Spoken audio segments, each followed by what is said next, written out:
আমার কাছে কিতাব আছে মৌত কে পুর আসরার ওয়াকিয়াত, উর্দু কিতাব। ওই কিতাবের মধ্যে আছে নূহ আলাইহিস সালামের একজন বংশধর 400 বছর পর্যন্ত দুনিয়ার হায়াতে ছিলেন, কোনদিন মৃত্যু পর্যন্ত এই 400 বছরের চুল দাড়ি সাদা হয় নাই, কালো ছিল। ঈসা আলাইহিস সালামের জামানায় আল্লাহর কুদরতে, আল্লাহর হুকুমে ঈসা নবী ওই ব্যক্তিকে কবর থেকে ডাক দিয়ে তুলছিলেন। কবর থেকে তোলার পরে ঈসা আলাইহিস সালাম তাকায় দেখলেন নূহ আলাইহিস সালামের এই বংশধরের চুল দাড়ি সাদা। অথচ তাফসীরের মধ্যে আছে, তাফসীর ইবনে কাসিরে, ইব্রাহিম আলাইহিস সালামের আগে কোনো মানুষের চুল দাড়ি সাদা হতো না মৃত্যু পর্যন্ত। সর্বপ্রথম চুল দাড়ি সাদা হইছে ইব্রাহিম আলাইহিস সালাম। আউয়ালু মান শাবা ইব্রাহিম। শাইব মানে হলো বৃদ্ধ, সাদা চুল দাড়ি সর্বপ্রথম ইব্রাহিম আলাইহিস সালামের হইছে। তো তাহলে নূহ আলাইহিস সালাম ইব্রাহিম আলাইহিস সালামের আগে না পরে? তাহলে উনার বংশধর সেও ইব্রাহিম আলাইহিস সালামের আগের লোক। তো ঈসা আলাইহিস সালাম তার চুল দাড়ি দেখলো যে সাদা, কবর থেকে উঠছে। ঈসা আলাইহিস সালাম অবাক হয়ে বলছে, হে আল্লাহর বান্দা, তুমি তো নূহ নবীর বংশধর, তোমার সময় তো চুল দাড়ি সাদা হইবার কথা না, অথচ তোমার চুল দাড়ি সাদা কেন? আল্লাহর কসম আমি নিজে পড়ছি বাবা। নূহ আলাইহিস সালামের সেই বংশধর বললেন, হে নবী ঈসা, 400 বছর পর্যন্ত আমার কোনোদিন চুল দাড়ি আমারও সাদা ছিল না, কিন্তু মৃত্যুর মুহূর্তে আমার যখন সাকরাতুল মউত, মৃত্যুর যন্ত্রণা শুরু হয়েছে, মৃত্যুর যন্ত্রণার ওই কয়েক মিনিটেই আমার চুল দাড়ি সাদা হয়ে গেছে।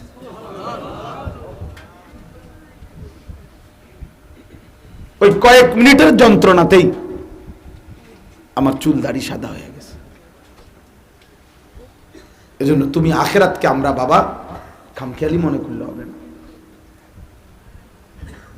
আমরা মৃত্যু পরবর্তী জীবনটাকে মামুলি মনে করলে হবে না ভাইয়া।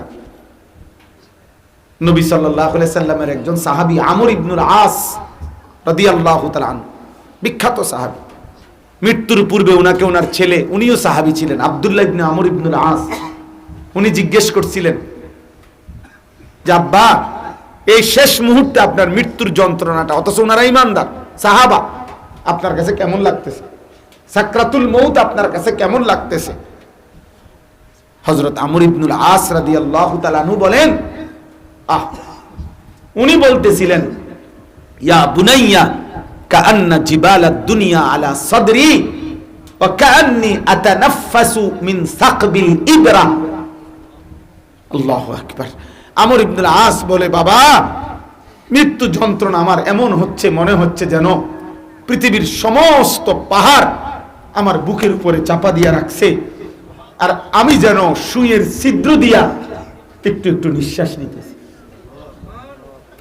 কাআন্নি আতানাফাসু মিন সাকবিল ইবরা, ইবরাতুন মানে সুই।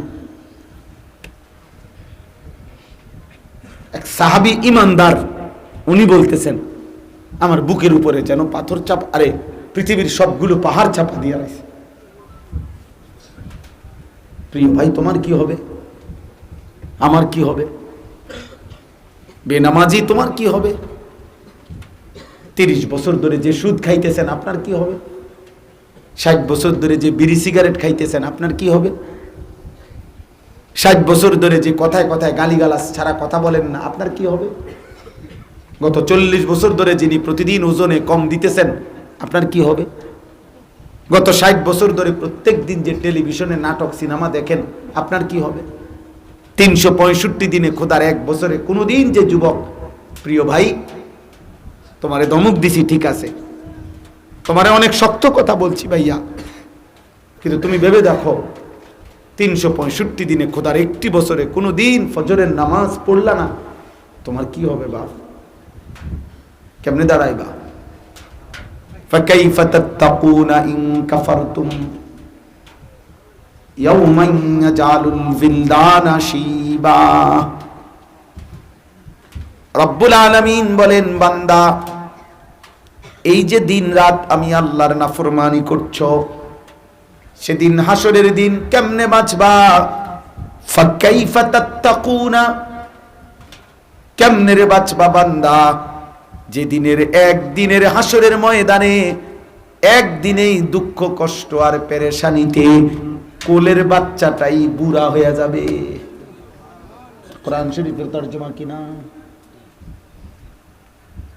ইয়াউমান ইয়াজআলুল বিলদানা শিবা, আল্লাহ বলে একদিনেই হাসরের ময়দানে দুঃখ কষ্ট টেনশন আর পেরেশানিতে কোলের বাচ্চা বুড়া হয়ে যাবে।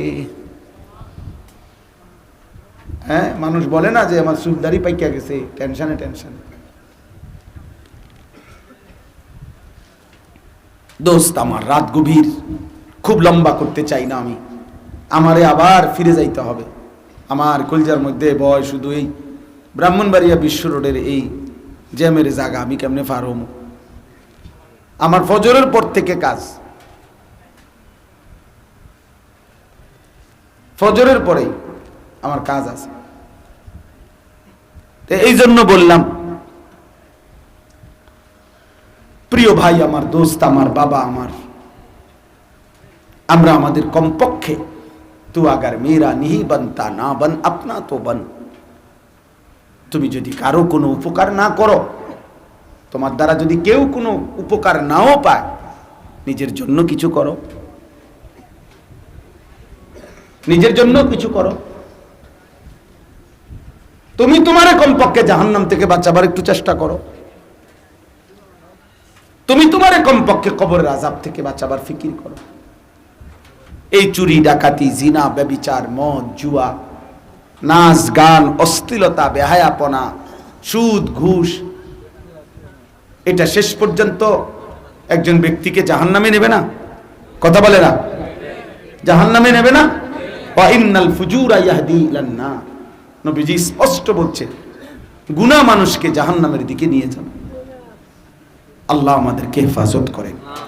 এবার আয়াতটা দেখেন, এই আয়াত 28 নম্বর পারা, 59 নম্বর সূরা, সূরায়ে হাসর, সূরায়ে হাসরের 3টা আয়াত 18, 19, 20 আমি তেলাওয়াত করছি।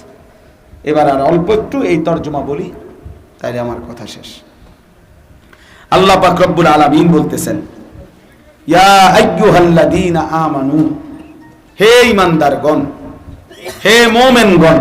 এখন আগে এখান থেকে এখানে আমরা সবাই স্বীকার করি যে আমরা মুমিন কিনা? কথা বলে না? আমরা মুসলমান কিনা? ছেলেরা বলো না ভাই? তাইলে আল্লাহ তাআলা এই যে ডাক দিলেন, হে ঈমানদারগণ, এখানে আমরা অন্তর্ভুক্ত কে কে? হাত তুলি। না না, বুঝা বলেন যে আপনি এই ডাকের মধ্যে আছেন কিনা? সবাই আছেন তো? হাত নাম। এটা নিজেরাই স্বীকার করলেন, ছেলেরা তোমরাই স্বীকার করলা। ভাইয়া, আমি আবারও অনুরোধ করছি ভাই, আমি দয়া করে বারবার বলতেছি, প্রিয় ভাই,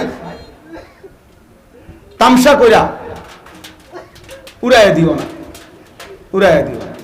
আল্লাহ তাআলা বলেন, ইয়া আইয়ুহাল্লাযীনা আমানু, হে ঈমানদারগণ, হে মুমিনগণ, সকলকে বলছে, ছোট বড়, নারী পুরুষ, জওয়ান বৃদ্ধ, আমাদের সকলকে আল্লাহ বলছেন, হে ঈমানদারগণ, ইত্তাকুল্লাহ, ইত্তাকুল্লাহ, ইত্তাকুল্লাহ, আল্লাহকে ভয় করো। কাকে ভয় করো? আবার বলেন, আবার বলেন, আবার বলেন, হে ঈমানদারগণ, আল্লাহকে ভয় করো। এই শব্দটা ইত্তাকুল্লাহ কোরআনুল কারীমের অত্যন্ত গুরুত্বপূর্ণ একটি শব্দ। একজন মুমিনের কাছে আল্লাহ এটাই চায়, যে ঈমানদার, ঈমান যে পেল, এই নিয়ামত যে পেল ঈমান, তার কাছে আল্লাহর চাওয়া কি? তাকওয়া। তার কাছে আল্লাহর চাওয়া কি?